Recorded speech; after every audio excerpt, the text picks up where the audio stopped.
Sous les pavés de la rue et de la place Royale à Bruxelles se dissimulent les vestiges du palais du Koudenberg, à peine perceptibles depuis la voirie. De cette ancienne résidence princière qui a dominé la ville pendant plus de 7 siècles, subsistent aujourd'hui des vestiges valorisés par un site archéologique et un musée, unique à Bruxelles.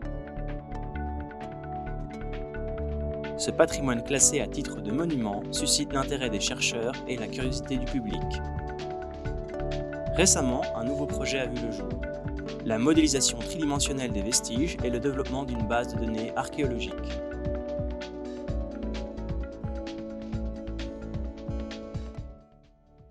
Voilà, la particularité du projet SIA Koudenberg, c'est d'intégrer en fait un modèle tridimensionnel d'une part et un système d'information archéologique de l'autre.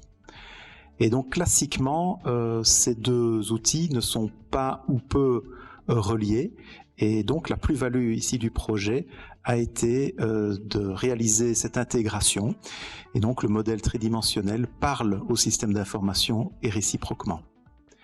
Alors une autre particularité, c'est que le système d'information archéologique, il a été développé avec les archéologues et les spécialistes du Koudenberg, spécifiquement pour eux. Donc ce n'est pas une solution toute faite qui leur a été imposée. Concrètement, les informations qui vont être stockées dans le modèle tridimensionnel vont permettre de mesurer toute une série d'éléments, d'établir des plans, des coupes, des élévations, et également de faire le suivi temporel, de replacer chaque élément sur une ligne du temps, et de pouvoir lier toutes ces informations mesurées ou acquises dans le modèle tridimensionnel avec toutes les sources historiques, les ouvrages, les références que va pouvoir stocker les membres du musée du Koudenberg.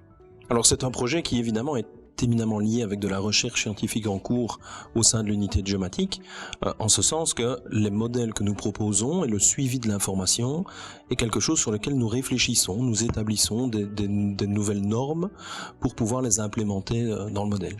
Et donc toute une série d'itérations a été nécessaire entre à la fois l'unité de géomatique et les musées de Koudenberg, comme le disait mon collègue, pour vraiment adapter au mieux la méthodologie et adapter au mieux le produit que nous avons livré au Koudenberg pour pouvoir réaliser l'ensemble de ce suivi spatial, temporel et thématique des musées du Koudenberg. Le produit est d'ailleurs évolutif. Pour le moment, il y a un prototype déjà totalement fonctionnel, donc qui permet aux membres des archéologues du musée du Koudenberg de déjà travailler sur les données et sur le modèle 3D. Mais effectivement, il y a des itérations et donc des informations peuvent être ajoutées.